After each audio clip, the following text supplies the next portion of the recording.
we can go to them and be buying all of these items from them that they've pulled together. And that's what we do. So every payout, every cycle of 2 weeks, we're going to meet with all of these couponers, and we buy whatever they've gotten together. And some of them I'm spending $2,000 or more at a time with, because they're all they do is coupon.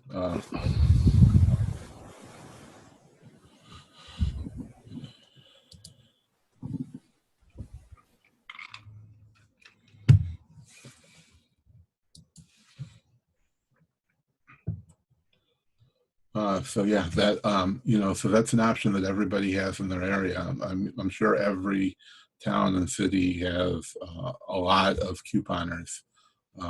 Because I travel to some small towns around Florida to meet some of these people in the middle of nowhere. So I know that no matter where you're at, you should be able to find couponers. And if you search Craigslist in your area, they might already be there. Advertising, trying to sell what they have, and they're easy to find. You can look at. We found a lot of them at flea markets, but they have ads for yard sales where they're selling body wash and shampoo and conditioner and soaps and grocery items. If that's at a yard sale, that they're probably going to be a couponer, and you can contact them ahead of time, and tell them you're a reseller and tell them you're buying in bulk. And they're probably going to be more interested in buying for you and selling to you than sitting outside and losing their whole weekend when they can have one person give them all the money they need, and they're making a little bit less money, but in the long run they're saving a lot more time. They can go take that money and go coupon or have the weekend off.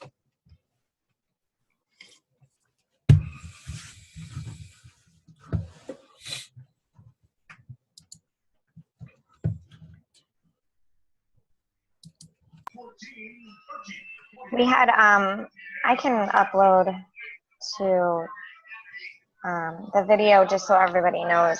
We had huge, we had a lot of feedback from the couponing video. If you guys have more questions or, want to look at it a little more in depth and in detail, it's in the pinned post. So if you go to the page, go to our videos, that couponing video is there, and I mean, it had people just loved every bit of it. So it was really helpful, really useful. It was in one of our promos. So if you need any other help on that, you can feel free to go and look at it from there.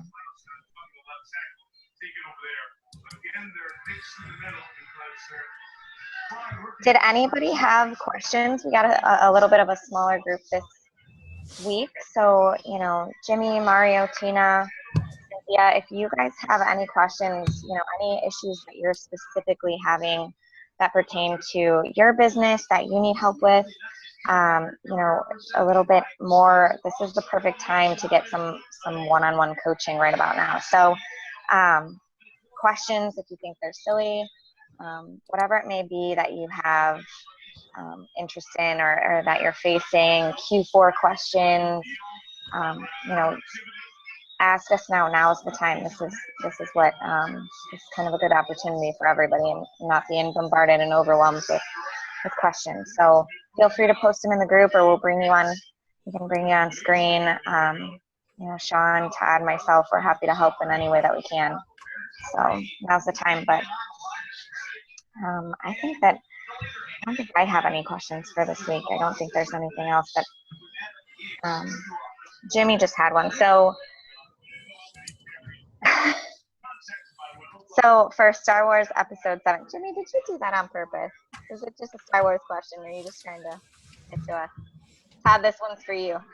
So for Star Wars Episode 7, he noticed most listings he is able to list. Does that mean that he's approved? No, it's not. What it means is that, one of two things is happening. For one thing, you know, not everything that is Star Wars that's coming out right now is Star Wars Episode 7.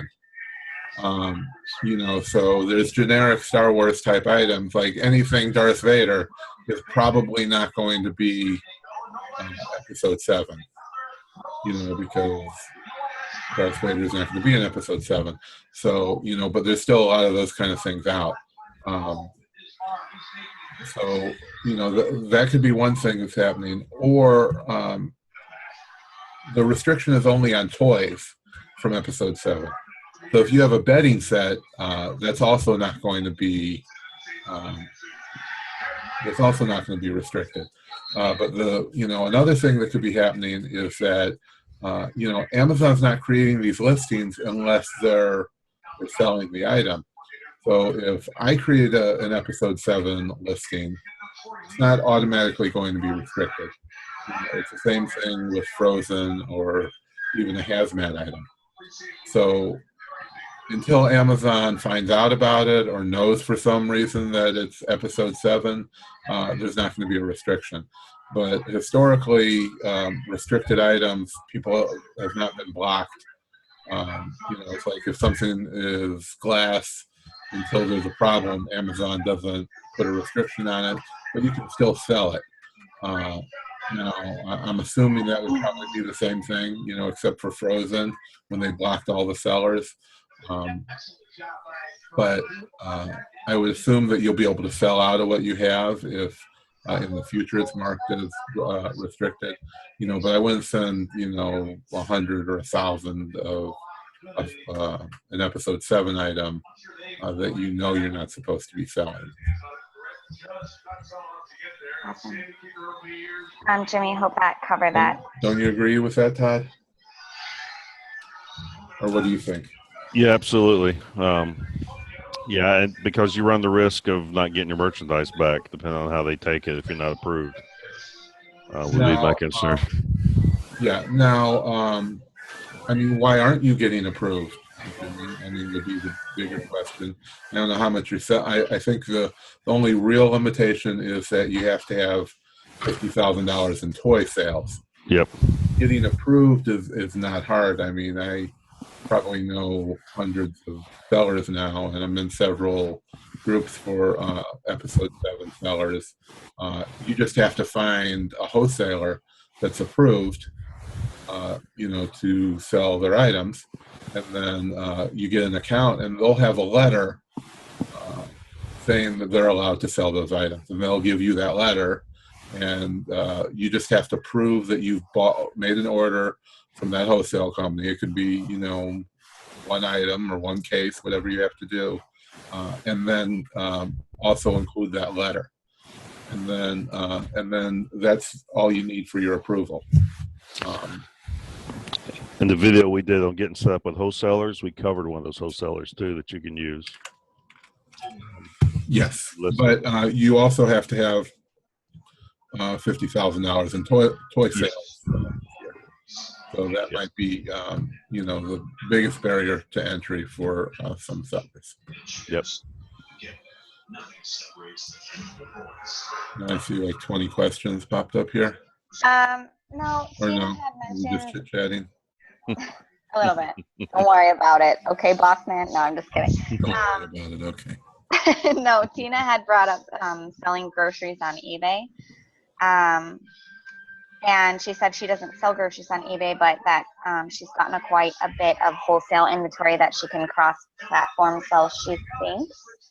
Oh, so yeah, well, we did a video on that, you know, Joe Lister. Mm-hmm. You know, so we have a special code for Joe Lister. You get actually 5 times the amount as normal. You usually only get 2 to try it out, so we have a code to get 10. Yep. So if you look at the pin post, it should be in there.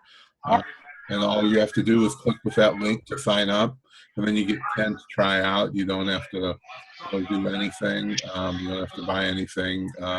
And it connects to your eBay account. You connect it to your Amazon account, you connect it to your eBay account, and you select what items you want to list.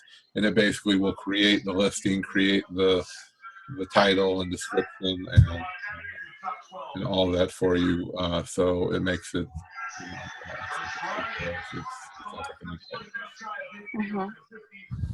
And then Jimmy had just kind of capitalized on the Star Wars question. So he had said that, he thought he got lucky because it was showing that he could sell it, and that he got the letter for toys, but saw the 50,000 and just decided not to because he doesn't have the sales. So I don't know if you guys have. Yeah, I mean, $50,000 when you're starting out in one category can be kind of hard, but I mean, at some point you're going to have that many sales. So they're going to have a Star Wars movie out for what is it, the next 5 or 6 years, once every year, almost at the same week. So Star Wars isn't going away. So I don't know if they're going to drop the restriction after Christmas, but as soon as you can hit that mark, I would do whatever you can to get approved, because Star Wars is really I think they said it's the hottest franchise ever, which it probably isn't. It's only going to get bigger, especially with all the things Disney's doing, and they're just going to be promoting it nonstop.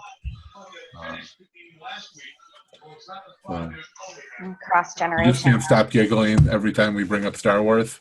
Come on, man. Don't call me out. I'm your blood. Maybe. So Tina wants to. She said Joe Lister or Skibana, your personal use. Yeah, Skibana won't really create the listings on eBay for you. They're kind of two different use products. Joe Lister actually creates the listing, gives you pricing feedback for it, does the whole process. Where Skibana is more for multi-platform selling without really including a lot of listing creation features. They're more about, processing your items and shipping and, keeping track of inventory.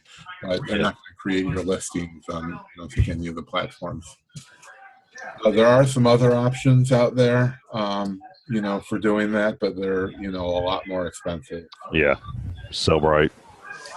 Yeah. Oh, yeah. That was much more expensive. Yeah, things like Cellbrite. I mean, that's when you have really tens of thousands of listings. Yeah. You don't want to be paying $1,000 or more just, a month just for something like that.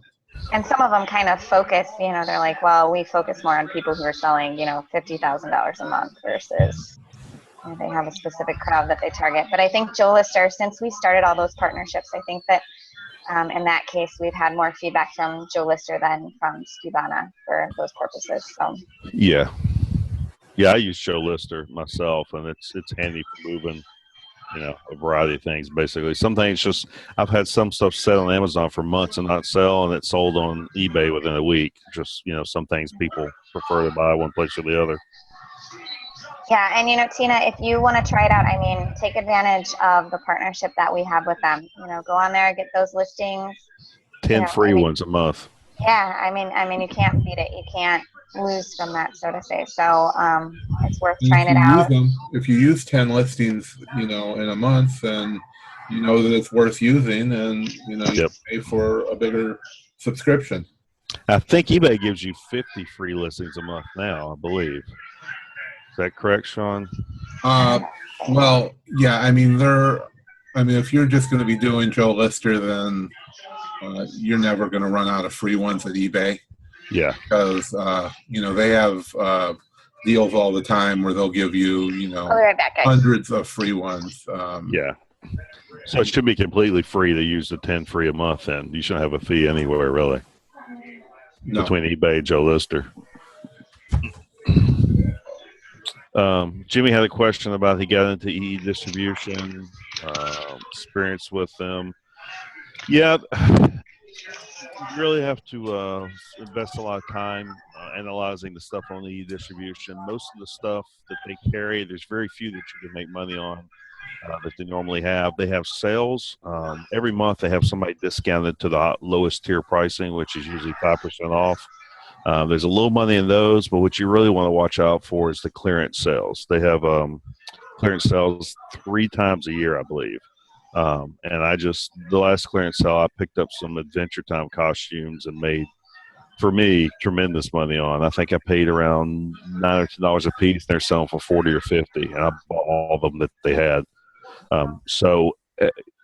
Normally it's hard to make money on them, and you really have to be careful on the pre-orders, because when you pre-order, it depends on how early you pre-order. You may not make the PO, so it could be 6 to 9 months before you get your product.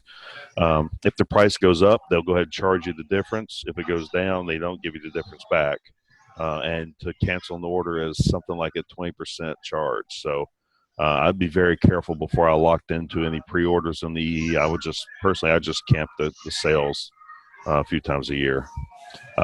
One exception, though, if there's a new toy coming out and you got a pretty good sense that's going to be a good seller, and you get in on the first pre-order, and they're California time, so we have a little bit of a jump, then you can make some money as long as you get it to Amazon as soon as you receive it. So there's been a few things that I got them into Amazon and sold them before they came online. So that's a couple of tips for them.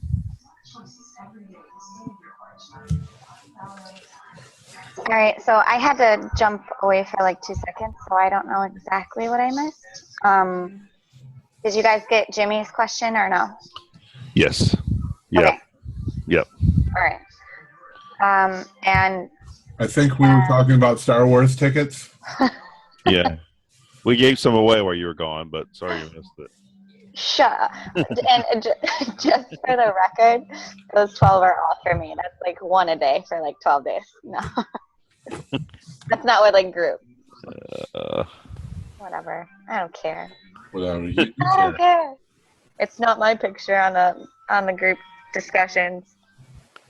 I heard there's some spoiler alerts about it already. Saw a news article about some Amazon third-party seller that posted a spoiler on Star Wars. What? Did you see that? Yeah, I'll see if I can find it and send it to you. No, it wasn't that. I want to see it. I think it was Amazon. Was it Amazon? No. Yeah, a puzzle. It was a jigsaw puzzle. You know, me at Cover your ears. I'm just saying. My uncle has a bunch of conspiracy theories on what's going to happen with where's Luke and who's the trick, and we discussed it for like 2 hours the other day at pumpkin carving. I heard Harry Potter's going to be in it.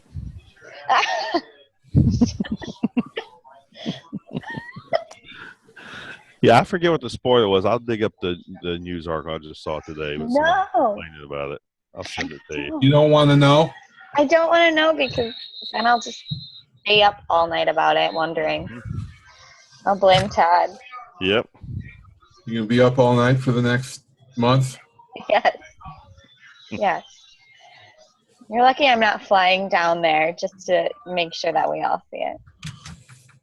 We're renting out a theater. I'll buy tickets. Hi, Grandma.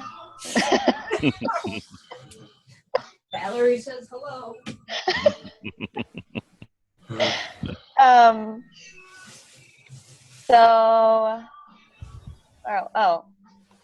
We're seeing the marathon, then Flymax, then in the original premiering 3 times in 24 hours. Man, I'm jealous. I heard not such great things about the IMAX one. I heard it's not worth it. I'm still wanting. Not worth what? The extra $2? $2 for IMAX? It's to see an IMAX film up here. It's like $40. What? Yeah, if Wow. you want to go to IMAX, it's like I think it's like close to like $30-$40 to see something at the IMAX theater. It's like 13 down here, I think. 13 or 14. No. Yeah. Like $2 or $3 more. They got it at the one at downtown Disney. Oh, is that IMAX? Well, they got 3D. They got regular, the 3D, and then the IMAX 3D.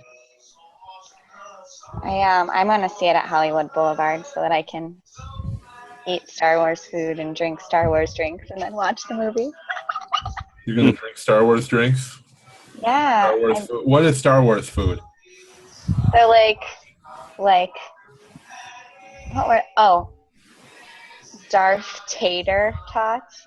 Oh my gosh. So they get to charge you double for that? When Juan and I did the Star Wars marathon just before, I made like martinis, and it was like the Darth Maltini. So it had like chocolate syrup and it was red. And then there was like the Yoda swamp, and like ginger made the green boil, so it looked like a swamp instead of just like. That's pretty cool. I heard an interesting theory today. Somebody said that the Indiana Jones movies, Yeah. Indiana Jones. Someone said that those are actually just the dreams of Han Solo when he was in Carbonite. Somebody posted that on my timeline. That's hilarious. That makes perfect sense now. That's such a good. I love it. He dreamed all of that. Yoda soda. Yeah, Tina said Yoda soda. I've seen that. I've seen that with the milk. They made it into a drink. Drink it, you But must. I think that in the thing I saw, they had called it like, when they're like in the bar, like at Tatooine or whatever, and they like have all those blue drinks. They made it like into like a liquor drink, I think, with like or something. Dun dun dun dun dun dun dun. That one. Yeah. Oh my God, That's, Todd, you just gave me my next. Ringtone. Dun dun dun dun dun dun dun. Yeah. Yeah. Jar Jar Binks is a Sith Lord. I've heard that also. Oh, he's the worst. How's George thinking? Yeah. Misa like Jar Jar. Oh, Todd, that's why I love you. That's awesome. Jar Jar Binks. That's hilarious. People are ridiculous. I know, right? We spent like 20 minutes of it. Was this just like a hangout session? Yeah, no one's posting questions. They're the questions. They're Star Wars questions now. Yeah. Wow. Look, I'll wait for the Monday after the premiere and see what everyone has to say. I did see something in one of the forums I was going to ask you about, Sean. Someone said that they had, what was it? Amazon yanked one of their products because it was like a 120-day supply of vitamins, and the expiration date was like 90 days out. So since it was less than 120 days, they went and yanked it and flagged it as expired, even though it was greater than 50 days. Yes, that's correct. Okay. Yes. I think they have that in one of their actual videos where if it's, you have to have enough time to take whatever it is, medicine or food, Yeah. If it's a 4-month supply, you have to have 4 months before it expires. You can't have a 2 months, expiration date. Huh. A month's worth of product. That's interesting. I never ran into that. I had actually a question too. Can you go into, and I know you've told me like a bajillion times, but I still can't seem to comprehend the issue. The glass. Okay. So Glass is awesome. What do you want to talk about? You go into the glass. Oh my gosh. I don't know why. So glass. Okay. Like, remember when I bought like a 6-pack of like Jones soda, and I was able to sell that online. I was able to sell that. Right, because it's not marked as glass. It's not restricted. So that's what it is, because then, like I find tons of like awesome jellies and awesome syrups, like good, like gluten, like all natural, all these great brands. And even if they're listed, like people sell them on Amazon, but I'm not approved to sell them. Or I can't sell them. Why? Well, nobody is approved to sell that. Well, for one thing, it's glass containing liquid. So if you have a candle, it's, okay, but not syrups or jelly or, even peanut butter is considered a liquid. Right. So it's glass contain. For one thing, no matter what, you could not sell a 6-pack of soda. I mean, I was selling that Coke Life when it first came out because the grocery store by me, in front of Todd's house, had an exclusive on it. So that was the only place you could get it. So I was getting 12 packs and 6 packs of it in glass bottles and sending them in, bubble wrapped with the cardboard carriers, in there. Right. But I mean, we were sending them in and selling them, but they weren't marked as glass, so they weren't restricted. So Okay. once something gets caught, it's just marked restricted from inbound shipments. So whatever you have there, you're still going to be able to sell. Right. So I mean, it could be people that already had it, but nobody is approved to sell glass. Right. It's not something, And I know, like, you in sell a hazmat, bundle, you can't sell glass. Hmm. like I could include it in a bundle. You can't. Okay. You also can't do that because you can't send any kind of multi-pack, even if it's under 5 ounces of liquid.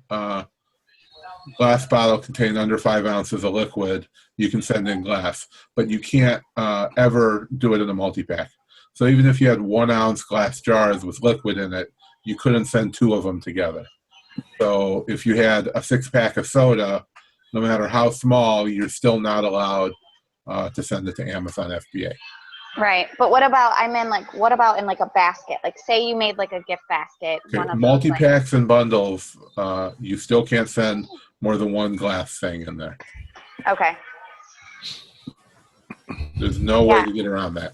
It was there's such a fine line of confusion with that for me because, like I said, with the soda, and I know like the 4 ounce limit, I know, I just didn't get how they justify each one and how it's still listed and, I don't know. Jimmy says, I never do glass anymore. I used to sell these glass cheer wine bottles that we only have here in North Carolina, and they always gave issues. I would bubble wrap the crap out of them, and still somehow they would break. So. Yeah, we would bubble wrap and then put them in boxes. We were selling a lot of Starbucks glasses last year when they were all on clearance. Overall, I've given up on sending anything glass. It's just too much trouble, too much time, and there's just so much good stuff out there. Why worry about things that are in a gray area that could end up causing problems? Even if you're allowed to sell it, what happens if it gets broken from Amazon to the end user and they open it and cut their hand? Then you're going to be liable for that. That's a good point. That's the valid. insurance we already have, everybody has isn't, so great to begin with. Right. It's not really covering what it should. But, we can't afford nobody can afford what, you would use because you're really the manufacturer of record for every item. Go give it to Daddy. So the best bet is if you get in trouble, you're going to have general liability business insurance, which is what Amazon requires, and that whoever it is going to sue you, and they're going to get whatever assets your company has. That's why you have an LLC. Right, gotcha. That's going to protect you, but they're going to get what product you have at Amazon is probably owned by the LLC. But why put yourself in those situations just for, to sell a single glass bottle or whatever it is? Yep. Have you ever considered, or Todd, have you, because I know that you speak to a lot of wholesalers as well. It's a lovely wolf you have there. Oh, all right.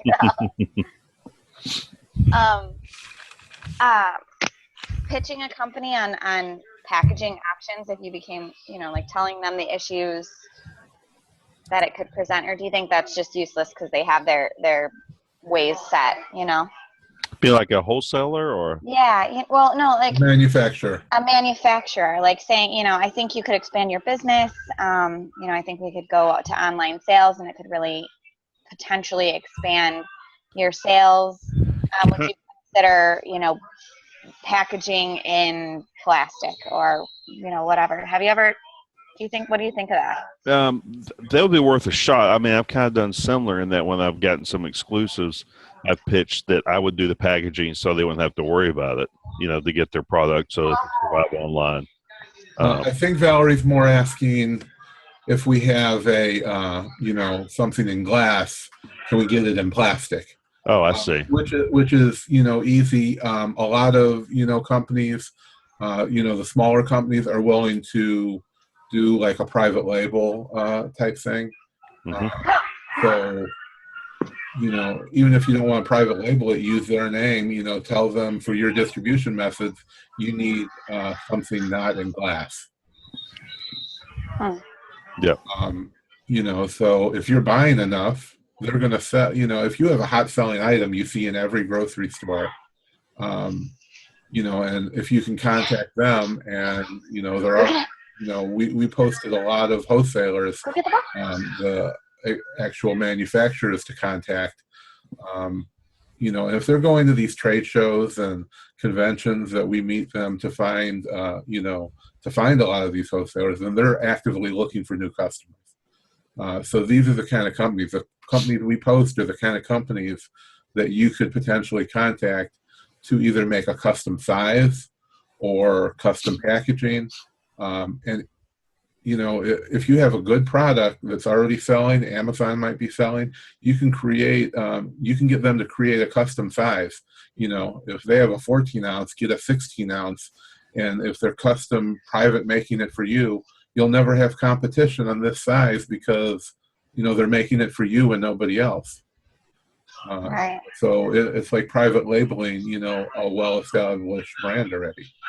So if you find something ranked under 1,000, get them to make a custom size or, custom packaging. Yep. Get something in plastic or, a can or a box or, whatever it is you need to get that edge on the other sellers. But I've seen a lot of things in glass. Honey is a big one. Usually you only see it in glass. So and jelly. Right, jelly. And they have amazing ranks. I mean, they have great ranks. Honeys, syrups, jellies. They have great ranks, and I don't know how to jump onto. I guess I gotta get. Right. So all you need to do is contact them, and or just build up your own brand of jelly. Find, if you're in the Midwest, in the South, around me in Florida, seems to be a ton of honey manufacturers. Mm-hmm. It never goes bad. You don't need an expiration date on it. It's the only product that doesn't go bad. So, you can find one of these small companies that's selling it on the side of the road, or, look up in the phone book and find places that make honey and, have them custom make whatever you want. All you need is a label and a bottle. They'll bottle it for you. And, if you're in the Midwest, like Valerie is, hello. If you're in the Midwest, like Valerie, then there's a lot of smaller, companies making all these jams and jellies, and they probably just have a farm and they've gotten the processing equipment and they create it. And glass is the easiest way that looks the best. You can buy wholesale jars a lot easier than you can get custom plastic made, and it looks high quality. So everybody makes these jellies that they can sell for $10 a jar, and they put it in glass, so it makes it look like it's worth a lot more. Right. But for our uses, it doesn't work. Right. And you have a lot of Amish if you're in the Midwest states. So they're all packaging their own items. So if they're in glass, they might be willing, to package it in plastic for you. You just have to contact these companies, and actually talk to somebody, not just send them an email, but actually get a hold of somebody important, and tell them what you want to do. And you can't be afraid to spend a little bit of money on a project because, they're not going to create new packaging and use a new kind of container for only, wanting to spend $200. Right.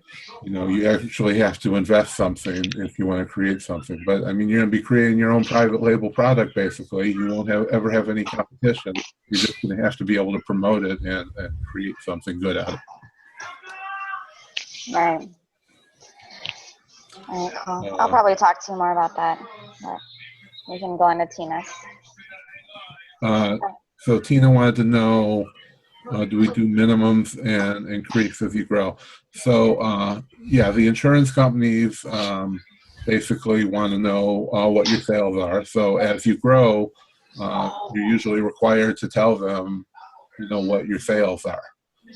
So, you know, if you have insurance, ask them, you know, it's usually going to be, you know, between a certain amount. You know, if you're doing 100,000 to 200,000, when you get beyond that, your rates are probably going to go up, but your income goes up as well. So, you know, you can expect, you know, whatever percentage.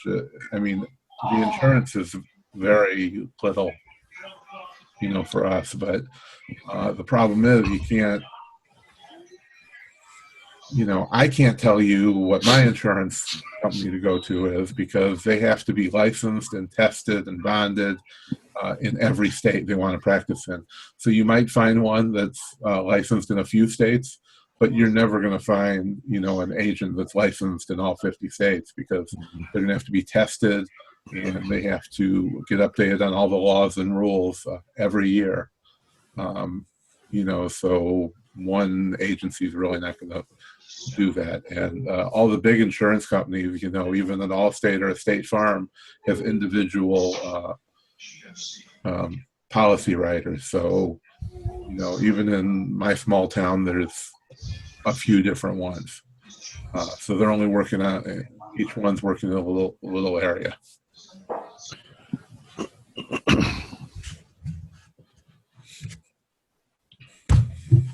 Okay, I think that about covers it for today. All righty, I'll get you that information, Todd. Thanks everybody for coming. See you next week.